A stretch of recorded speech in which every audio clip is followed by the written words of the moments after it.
Merci, Monsieur le Président. Si vous me le permettez, avant de commencer d'aborder le sujet de cette session extraordinaire, je voudrais, comme le permet le règlement intérieur, vous déposer, afin qu'elle soit étudiée lors d'une prochaine session, une demande de création de mission d'information et d'évaluation sur l'accueil des personnes âgées en EHPAD et en Côte d'Or. Donc je vous la dépose immédiatement afin qu'on puisse le mettre à l'ordre du jour de la prochaine session dans le cadre de l'application de l'article 1.2.8.3 du règlement à l'initiative du groupe Côte d'Or Terre d'Avenir. Je vais vous la déposer tout de suite.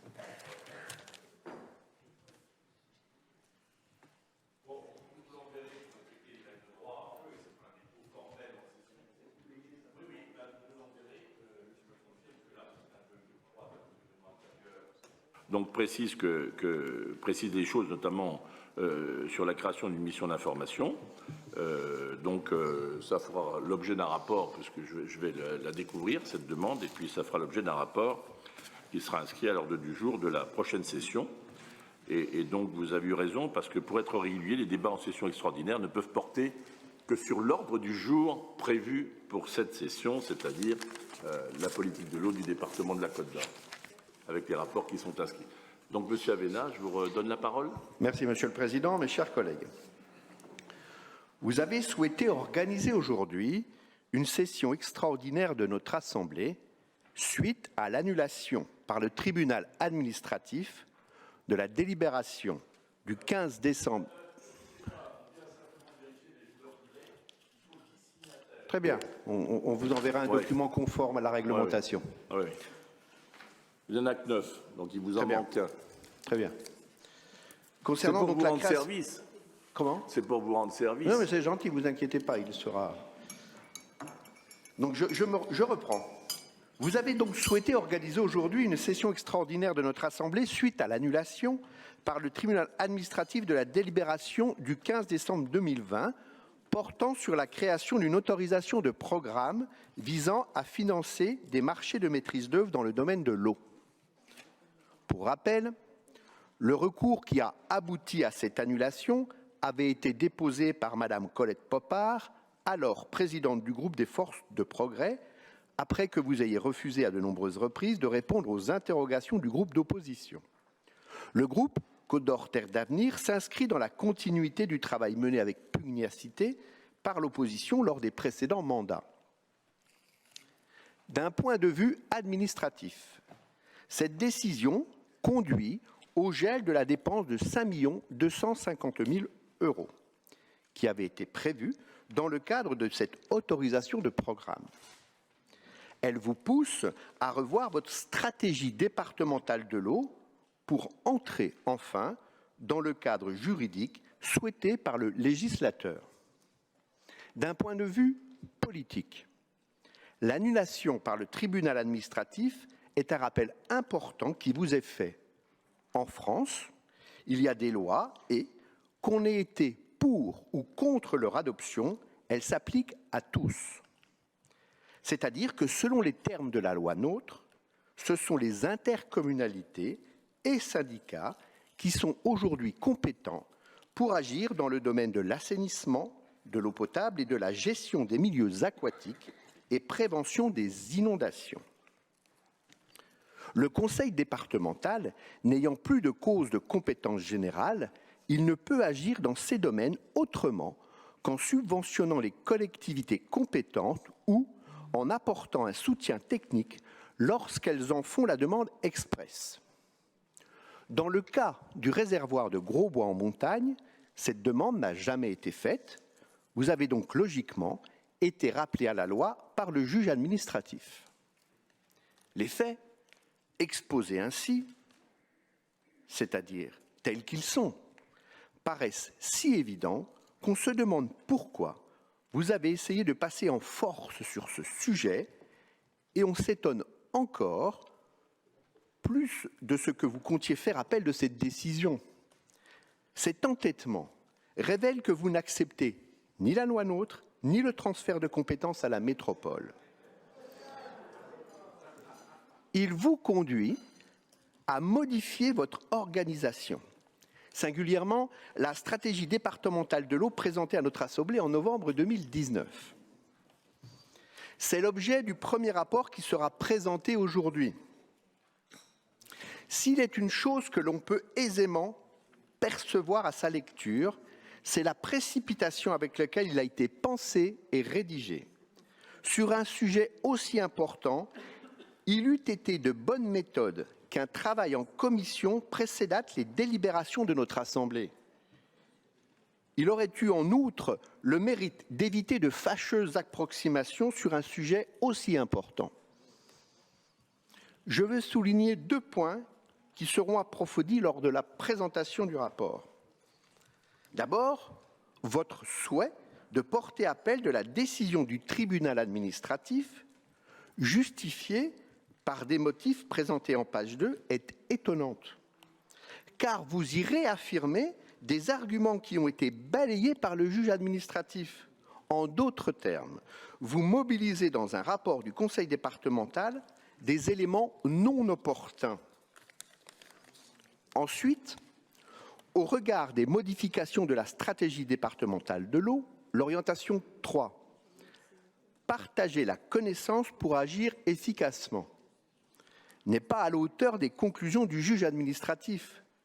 Vous continuez à entretenir le flou sur les compétences de chacun dans le domaine de l'eau, en parlant de concertation.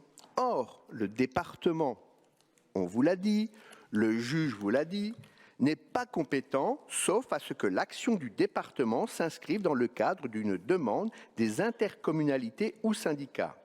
Aussi, nous proposerons un amendement à ce rapport pour clarifier le rôle de chacun. Quant au second point de l'ordre du jour, vous l'avez évoqué, la charte. La charte que vous souhaitez mettre en place et voir signée par les collectivités gestionnaires de la compétence eau en Côte d'Or obéit à une règle que vous avez rappelée extrêmement simple. Pour bénéficier des subventions du département de la Côte d'Or en matière d'eau, il faut adhérer à la vision du conseil départemental de la Côte d'Or et même plus précisément celle du président.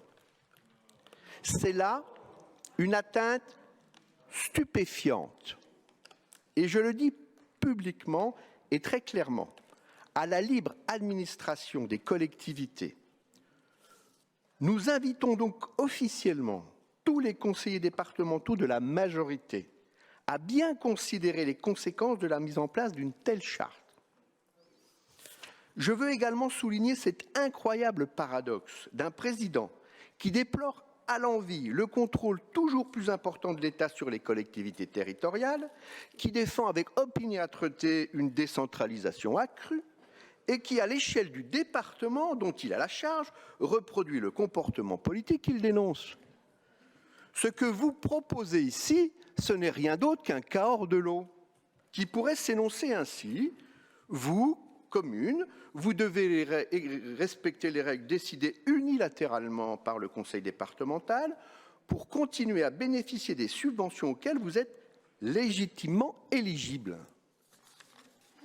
Mais alors, dans ces conditions, je vous le demande, que se passera-t-il si des collectivités refusent de signer cette charte?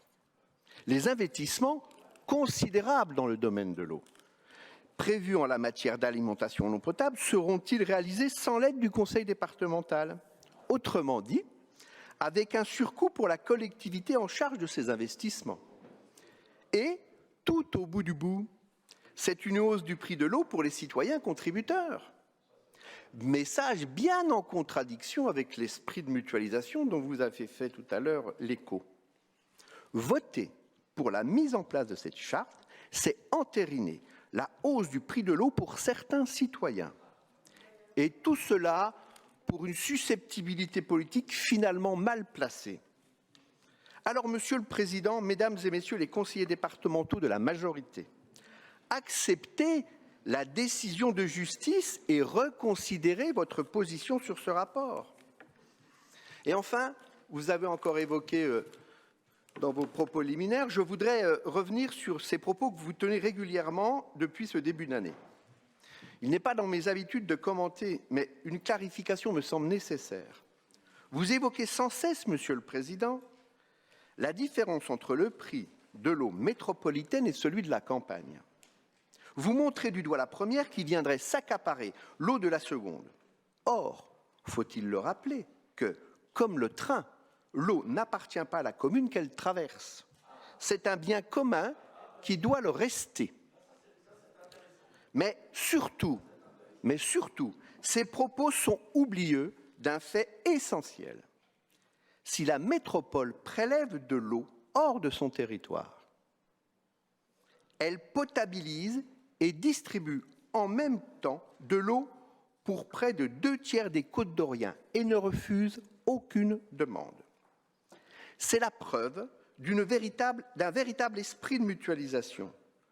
Vous oubliez également de rappeler que à quel tarif cette eau est vendue aux collectivités qui en font la demande. Si vous l'ignorez, peut-être que des élus de votre majorité dont les communes bénéficient de ce tarif pourraient vous le rappeler. Mais sans attendre leur réponse, je vais vous le dire. La métropole vend aujourd'hui de l'eau potabilisée et prête à être distribuée dans les foyers côte-d'Oriens à 56 centimes d'euros le mètre cube. Ce tarif est le fruit de la mutualisation entre les différents syndicats et collectivités en charge de l'assainissement et de la distribution de l'eau. Donc, Monsieur le Président, vous le voyez, la mutualisation et la bonne gestion d'une ressource aussi vitale que l'eau, dans le respect des compétences de chaque collectivité, c'est possible. Puisse, par son travail, notre Assemblée se montrer à la hauteur de l'enjeu. Et vous disiez tout à l'heure, la maison brûle, on regarde ailleurs. Non seulement on ne regarde pas ailleurs, mais nous voulons éteindre le feu de cette maison qui brûle. Je vous remercie. Bon.